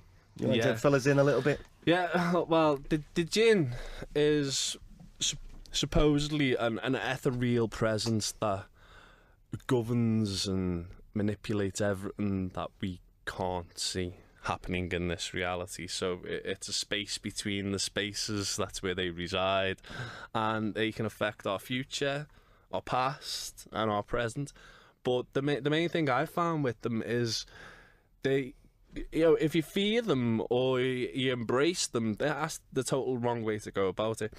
The Jinn is what I become to look at as a very useful tool, and it's how you actually perceive your life depicts on how you will use this tool. That sounds really complicated, but it's easy to put into a negative positive. So if you're putting out positive, all that will come back is positive. If you put out negative, all that will come back threefold is negative, because they call it the nature of the universe. So the universe reacts to what you do, and whatever you do, you get back. You reap what you sow. And I personally, and I know many others already do as well, these entities known as the Jinn are very real, very ancient, and they are here, and it's basically the genie in the bottle. Let's get Rosemary Guiley's take. This is a clip of her talking to, again, a friend of our show, Miles Johnson, on his excellent Bases series. This is Rosemary Guiley. Most people in the West have never heard of the Jinn, and that's understandable. They really didn't enter our paranormal lexicon, but they are major players in the field of our paranormal experiences and our ET abduction experiences. The Jinn originate in Middle Eastern lore. That doesn't make them Middle Eastern any more than all fairies are Celtic. Entities really don't pay any attention to human boundaries of race, culture, ethnicity, political boundaries, and country boundaries. They're everywhere, but nonetheless, the stories of them and their mythologies do concentrate in certain areas. The Jinn go back to ancient times in Persia and Babylonia, ancient Arabia. They are a supernatural race, very powerful, who existed on this planet before we did. They preceded humans. They were around when the angels were around. And according to their creation story, the angels were made of pure spiritual light, the Jinn of smokeless fire, and then God decided to make human beings out of earth and water. When he did so, according to their Middle Eastern creation story, when God created human beings, he asked the angels to bow down in acknowledgement, and the angels did so because they follow the will of God. The Jinn refused, claiming that human beings were inferior to them and they were not about to bow before anything lower than themselves. This made God angry, and he cursed the Jinn and cast them out of this world. He then gave them a bit of a reprieve until Judgment Day to make their case against human beings that we are unworthy. So the Jinn have until Judgment Day to prove their case, and they are attempting to do so by tormenting us, creating chaos and upset, becoming involved in a lot of our paranormal encounters. And one of the things that they do is shapeshift into a variety of guises to keep us confused about what they are doing. There is a faction of the Jinn that has the agenda to reclaim the Earth. We find this same agenda in the abducting ETs. Rosemary Guiley there talking to friend of the show, Miles Johnson there, and her theories on interdimensionals and the Jinn. Sounds interesting, and it is really your bag, this sort of stuff, isn't it? It all goes back to angels and demons, and before this breed of mankind was made. You have to remember here that there is no concrete evidence for anything yet. So we have to look at all these sides from every perspective. I can't remember Bruce Lee's exact quote, but it goes along the lines of, we must die every day and to re-wake anew for the next day's lessons. The Jinn are very real, and by them stating the case for God there, the way that next week's guest was saying, is it does look like, as I said before, they are doing as we tell them to. It's just that it's being clouded over whether to tell them to do stuff you want them to do or spend the rest of your life worrying and manifesting that own worry. It's going to be an interesting show next week. That's Rosemary Guiley on Planet X. A big thank you to you for listening. Thank you to my guests, special guest Gary Heseltine, also to Ben Emlyn Jones, to Stretchy, and to Mr. John O'Brien. Always a pleasure. And coming up after us, Tony Topping, an exploration of free men on the land, and UCC with Lord Shooter and Lord Bellamy. Then we've got Magnus Mulliner with empowering questions that can save your life.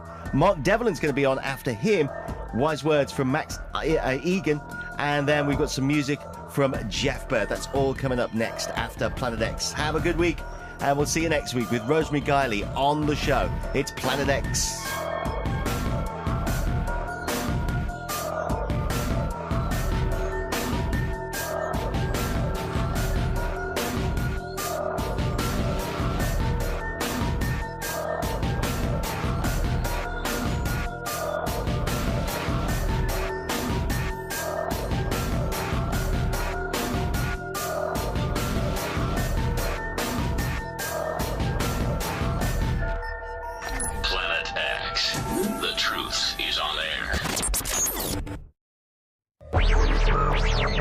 This is not a drill.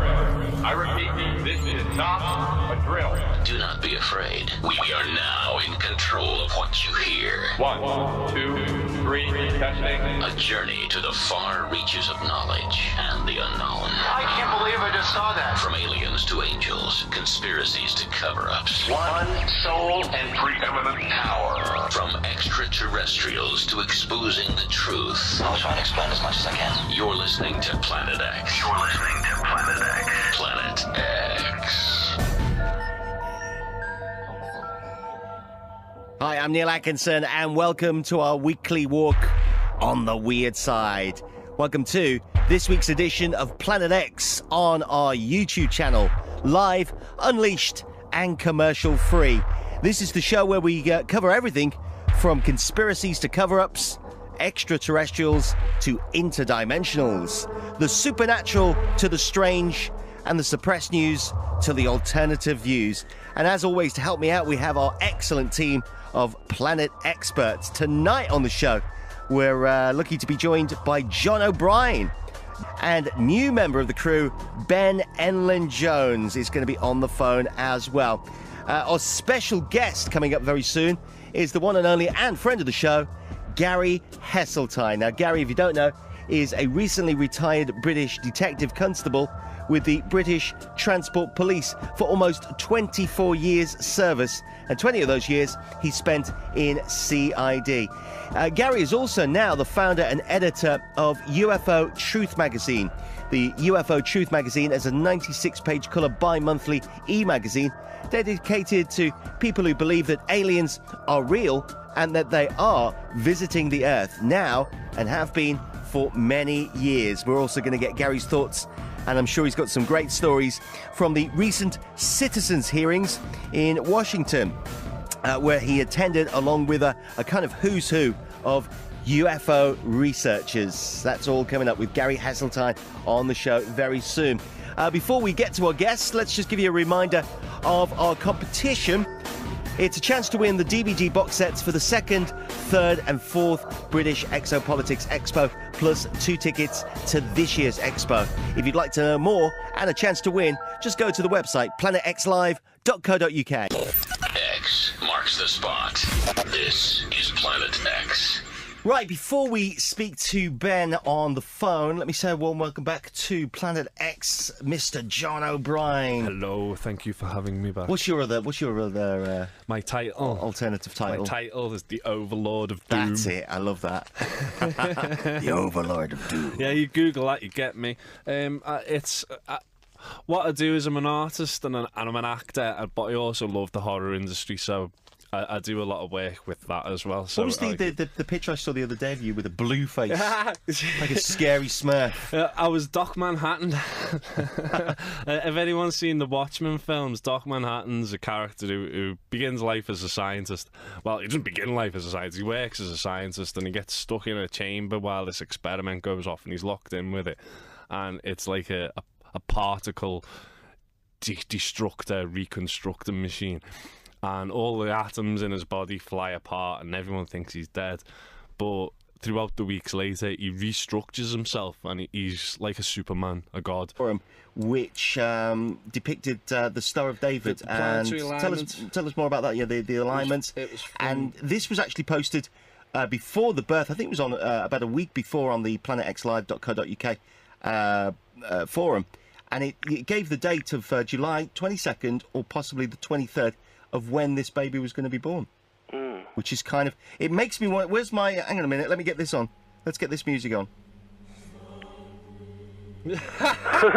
I've got the Omen. Well, yeah. Hang on, it kicks on. Kicks in a minute. Here we go.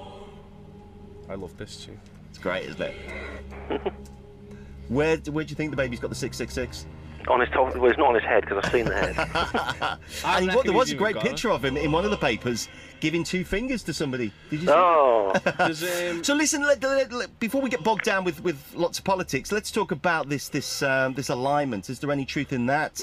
There's also lots of other conspiracy theories flying around about the fact that Kate might not have even carried a baby. She was using some sort of padding. Yeah. What's your thoughts on all this? Well, one of the someone I spoke to just now, actually, on another radio show, was saying he's a guy who's got several kids, and his own wife was pregnant, and he said that it doesn't look like a natural pregnancy. Now, it's almost as if she's wearing some pillow up her dress or something, like as if she's playing a game, or it's a costume in some film. Well, that's exactly right, because it's to do with weight distribution. Yeah. She's not leaning back as a pregnant woman should. Yeah. To redistribute her weight, her centre of gravity. I mean, I've got 3 daughters, and the mum did go through drastic changes from a size 8 to she put weight on, in not just in the front, and then she ended up losing it gradually after. But it was hard work. A baby bump just doesn't disappear after you've had the baby. There's still other tissue that needs to settle. But this whole thing is clouded in secrecy. Yeah. I mean, it was all very, very confusing because we heard that the baby was born at 4:24 on Monday, and then the following day they come out. It's something very, very strange because they bring the little baby out, 8 pounds 6 ounces. There's lots of people cheering in the crowd, and there's several strange things I think I should bring up. One of those is that Prince William almost casually announces that they have only just met him, which is very odd because it is common practice in childbirth nowadays. As soon as the baby's born, it's handed to the mother, and the parents get to hold the baby, and the baby never leaves the parent's side unless it basically goes off for an operation or something. Well, yeah, in two-parent families, the common practice now is if you go to midwife courses, and that is when the baby's born, the father takes his shirt off and you put the baby close to the chest because it gets skin contact, the smell, the warmth, the touch. Everything about this just rings falsehood with me. Yeah, I mean, what the thing is, what must have happened is the baby was born and it was immediately taken into another room and not given back to the parents until just before they came. Just before they came out. That's 24 hours where the baby was away from the mother and father, which is very distressing for a newborn, and I imagine it should be for them as well. Oh, and this is what they used to do. They don't do it. Giving it its first snake blood feed. Well, exactly. This is what I'm worrying about, I mean, we laugh and we joke, but these people take this deadly seriously. I mean, it's an interesting thing is that this child is obviously very, very important to this House of Windsor, this part of the Habsburg Illuminati bloodline that is on the throne. But what he actually finds is because he dissociates from humanity so much, he is no longer human. And I think it was either Tuesday or Wednesday, wasn't it? And being the summer holidays, and I'm sat with the kids running around, screaming and wanting feeding and fighting and everything else that kids do. I thought, Doc As you do. Doc Manhattan. Let's dress up as Doc Manhattan. And I got the old makeup kit out and painted myself blue with a nice little atom in the middle of the forehead. I think the pictures are still on Facebook. We'll have to see if we can get one on the Planet X Facebook I'll group. put one up. Yeah, stick one on so you can see. Everyone seems to enjoy it. I mean, I get asked, why are you focusing on horror and that when you should be in, like, you're in the truth movement? Love and light. But you focus on horror, and I always say the light will scar and will take over your life just as much as the dark side. And the idea of the whole yin-yang symbol is we need to stay balanced and stay in the middle. So when I reveal my dark side through the horror genre, it's because people ask for it, people want it, and people are happy to see it. And when they do, they leave satisfied that they've had the willies put up. Now, we've got a lot to get through. We're going to speak to Ben very soon. But first, what's happening with you? I know you've got something that you want to share with us that you've been channeling, but we'll get into that in just a second. But what's going on with Truth Juice? The Truth Juice, what I want to do is I want to build up a knowledge about the Truth Juice service that's going to be coming back in, because it did seem to... pardon the French, it died on its arse. So that was down to the last managerial team. But since taking that over, I've gone and got a bit of advertising about it, and we plan to be setting up in the 23rd of September again. So I just need the local, like, people going past on the bus to know where it is, know what it is. So just dress up as Doc Manhattan. Get the blue makeup on. I was considering get out there with the flyers, the wings and horns on, and painting myself purple. Trying to get you a little bit of the overlord is I'm going to go a bit Stuart Swerdlow now. Is you might have heard or may not have heard of the oversoul. So when you ascend through your chakra levels, you end up going to an oversoul, which is like I refer to it as the little god that sits in all of us. Yeah, and this is the part of you that reviews your life at the end of every day.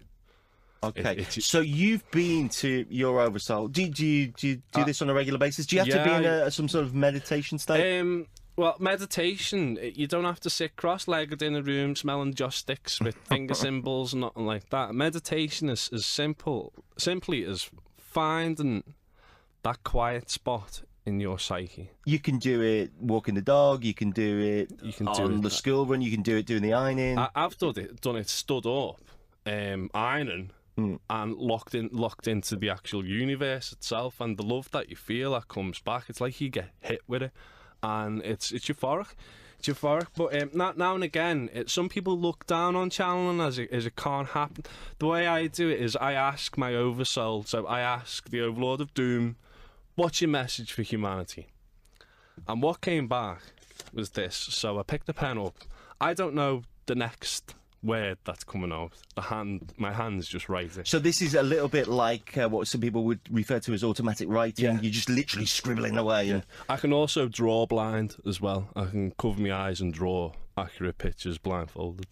But okay, well, give us a flavour of what you got then. Right. What came out on paper? I'm quoting them. Little whispers of forbidden tales have turned to waves of crashing tides. The lie told for so long has now been exposed for all to see. No longer shall the deceivers seek refuge in the shadows. No longer shall mankind be enslaved by the beast. The corporate's time now nears its end. With this, expect it to unleash a final, fatal blow that will not only reveal its true identity and nature, but also feed from those who have been lost. Okay. Critical it is that we bond with nature and succumb to its understanding, because the concrete and metallic future will breed a hard and cold populace of willing slaves. Free thyselves and protect your children, for our voice is many and their time has come. So, I mean, in English, what does all that mean? In English, that basically says to you is, we're on the winning side. We are winning.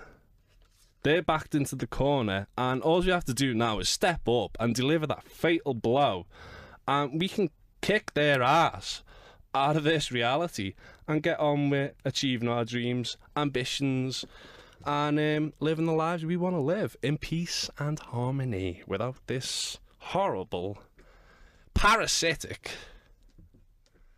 family inbreed line, which we will get into. I could go on. We will get into that a little bit more with Ben, who is waiting on the phone. You are listening to Planet X for a Sunday night, and myself, Neil Atkinson, and John O'Brien in the studio.